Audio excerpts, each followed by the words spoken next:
Assalamualaikum warahmatullahi wabarakatuh. Saya Yadi Muhammad.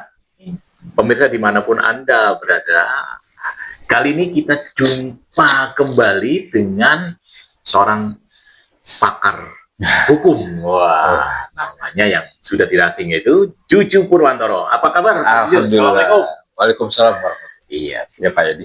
Pak Juju, kemarin kan kita juga sudah bicara soal UPP ya, Universitas Pojok Pramuka. Tapi ini kita singgung sedikit aja. Nah, karena ada istilah baru banyak UPP ya. Bukan main.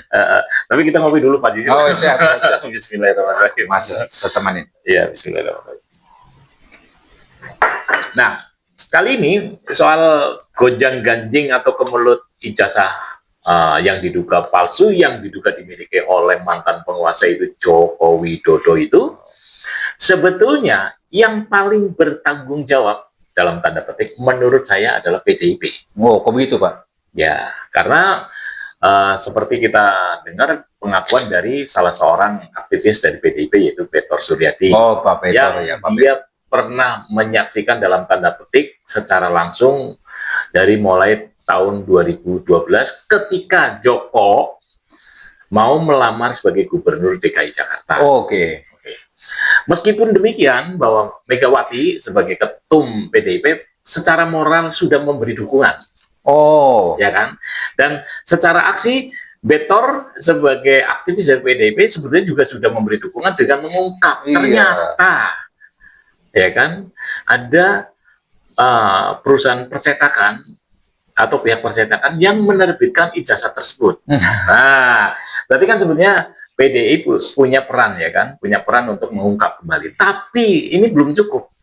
Jadi Pak Petor udah melakukan praduga juga ya, jasa itu. Iya. Karena seperti yang beliau sampaikan dalam salah satu podcast, dia mengetahui dalam tanda petik. Oh, Oke. Nah, kalau menurut saya, Bang Juju, bagaimana kira-kira tanggung jawab moral dan tanggung jawab hukum PDIP terhadap kegaduhan ini meskipun sudah secara moral itu sudah dilakukan oleh Megawati dan oleh Petor Suryadi. Bagaimana nih? Iya, sebetulnya sebagian besar masyarakat Indonesia ya, terutama yang mereka-mereka yang sudah beranjak dewasa Pak ya, karena punya hak untuk pemilu, ikut pemilu ya, seperti itu. Siapa sih yang tidak kenal PDI Perjuangan? Kan begitu ya, kiprahnya dalam dunia politik kan sudah lebih dari 20 tahun kan ya, sudah lebih seperti itu. Nah, kebetulan memang Joko Widodo ini adalah salah seorang yang memang awalnya Pak didukung oleh PDI Perjuangan. Di endorse lah. Cuma didukung, di endorse. Benar Pak Yadi, kalau tanpa adanya endorse yang formal, ya tidak bisa jadi pejabat Pak ya. Dimulai dari apa wali kota, calon wali kota di Solo Pak, dua periode lagi 10 tahun. Dan ada kontroversi juga situ, di mana di awal dulu pakai titelnya dokter nurse Pak, dokter ini hilang tiba-tiba isu itu ngilang Pak, aneh bin ajaib ya kan, berubah menjadi insinyur. Tukang insinyur.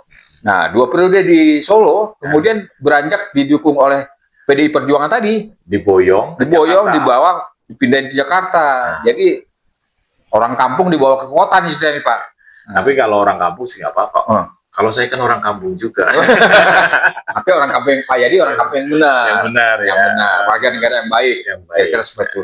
Kan itu hak warga negara Pak. Meningkatkan nasibnya, kehidupannya di kota yang besar Pak. Nah, kalau ini lain yang kita mau bahas Pak. Setelah jadi itu Pak gubernur di PDI, gubernur DKI Jakarta. Tapi cuma nggak sampai separuh ya Pak? Nggak sampai. Ya hampir 2 tahun lah kira-kira begitu Pak. Hampir 2 tahun. Kemudian ikut ini capres ya. Capres. Didukung oleh PDI lagi Perjuangan Pak. Iya. Kan waduh bukan main kuatnya nih ya PDI Perjuangan itu. Dan jadi 2 periode lagi. Cuman ketika marahnya PDIP ketika si Joko itu minta 3 periode. Nah, bukan itu saja. Jadi katakanlah ketidakbeneran Joko Widodo ini dalam pemerintahan ya, sistem pemerintahnya dia dan ambisi pribadinya seperti itu, sampai mendorong-dorong anaknya juga kan Pak. Betul. Nah ini udah tercium nih sama PDI Pak. Waktu mulai periode kedua, yaitu 5 tahun yang kedua. Ya. Nah disitulah seorang katakanlah ketua umum ya PDI Perjuangan yaitu Ibu Megawati sempat mengatakan Pak begitu bahwa kalau ada atau katakan begitu seperti itu seorang mempunyai atau sekolah yang formal, apakah itu SMA ataupun universitas, supaya lulusan universitas ya ditunjukkan saja. Kenapa repot susah? Ditunjukkan saja kepada publik, kepada masyarakat bahwa ini saya punya loh ijazah asli. Dalam hal ini sarjana UGM lah misalnya. Walaupun Megawati tidak menunjukkan itu. Tapi kesusahannya sih Pak. Menunjukkan ijazah aslinya Pak. Tapi sebetulnya memang secara moral sudah memberi dukungan. Iya betul. Memang kita harus berterima kasih ya kan. Meskipun kita sebetulnya sudah kecewa ketika si Joko itu di-endorse oleh PDIP dari Solo ke Jakarta, yang sebetulnya menurut Betor Suryadi itu tidak lengkap syarat administrasinya. Makanya dibentuklah panitia kecil yang itu tadi yang pada tayangan sebelumnya itu dibentuk panitia kecil untuk menerbitkan dokumen-dokumen yang diperlukan oleh KPUD. Dan sayangnya misalnya seperti buku nikah katanya, ada ijazah S1 sampai SMA itu fotonya sama semua. Waduh. Nah itu ada itu. Padahal waktu baru nikah sama calon presiden mungkin beda-beda 20 tahun loh Pak ya. Iya. Betul itu. Beritanya begitu Pak. Ada. Fotonya itu. Fotonya sama. Aneh ya, satu aneh. Nah, ini kan kalau misalkan oke lah sekarang sudah secara moral PDIP melalui Betor Suryadi maupun dari melalui Megawati sudah mendukung. Tapi kan sudah harus pada tahap penyelidikan orang-orang yang menjadi panitia kecil itu bagaimana? Atau kan ada atau apa ya saya yang sebetulnya Bapak Betor Suryadi itu sudah paling nggak mengendus lah mencium, walaupun beliau saya tahu persis karena beliau juga kawan saya juga Pak. Ya tidak melihat langsung tanda kutip apakah proses bagaimana pembuatan atau katakanlah yang dia sebutkan indikasi untuk bahwa ijazah itu dibuat di pasar pramuka UPP tadi seperti itu. Dia sudah mengendus seperti itu. Karena beliau menyaksikan langsung Pak ya orang-orangnya, pihak-pihak yang terlibat ya seperti nama Pak Andi Wijayanto gitu kan, Prasetyo gitu kan, Prasetyo Widodo, ada Widodo, nama Widodo juga, ada Juri Juri Adianto seperti itu pejabat-pejabat yang sudah menikmati sebenarnya Pak mereka. Betul. Nah seperti itu kejadiannya, sehingga menurut saya pernyataan Megawati ini kepada publik itu sangat betul-betul mengena gitu Pak. Mereka kesana walaupun tidak langsung ditujukan kepada seorang Joko Widodo kan tidak menyebut nama, tetapi kan harusnya sadar lah Pak. Sekarang sudah balelo kan, nggak didukung Megawati lagi. Nah, tapi kan persoalannya itu tadi Pak, bukan hanya sebatas memberi keterangan atau mendukung secara moral, karena PDIP lah yang paling bertanggung jawab. Paling tidak sekarang posisi PDIP itu masih menjadi partai penguasa di Senayan. Kenapa? Megawati yang masih menjadi ketua umum itu tidak mendorong orang-orang yang di Senayan yang masih menjadi penguasa di Senayan itu untuk mendesak Prabowo untuk segera mengungkap sehingga tidak menjadi makin gaduh. Oleh karenanya seperti kita ketahui bahwa sekira sebulan yang lalu lah itu para purnawirawan jenderal loh Pak, itu main-main Pak. Nah, mereka ada persatuannya purnawirawan jenderal itu mantan Kasal, mantan Kasat, gitu, mantan Kasau, gitu sudah mengirimkan surat Pak kepada DPR diterima oleh Puan Maharani Pak dan Puan Maharani sebetulnya sudah menyatakan bahwa nanti akan dibacakan atau akan ditindaklanjuti setelah sidang pembukaan atau Pak? Reses. Sidang paripurna. Di situ ada pengantar kan Pak? Ada pengantar Ketua DPR menyatakan akan dilanjutkan, tapi faktanya tidak disinggung sama sekali Pak.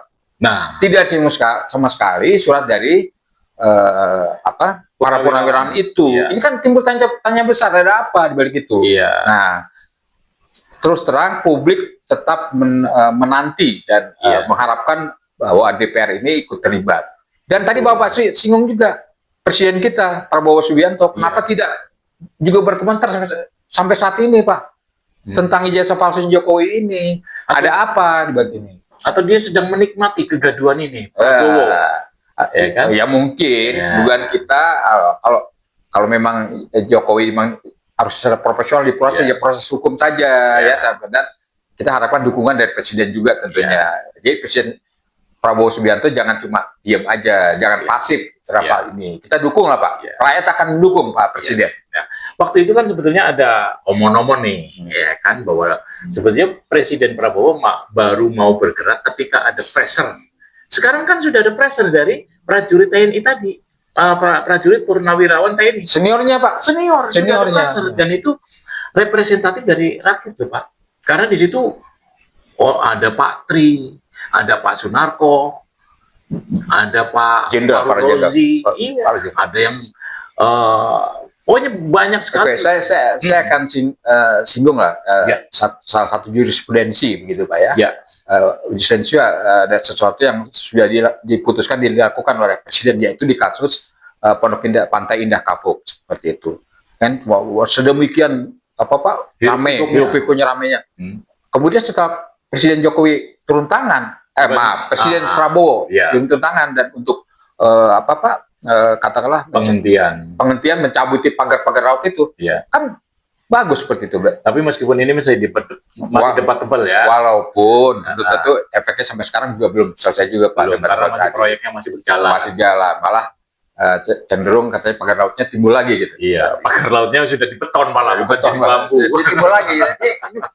Masa apa-apa seorang presiden RI ini harus turun tangan terhadap masalah kasus di Indonesia ini. Apa karena ini, Pak, menyangkut konglomerat, Pak?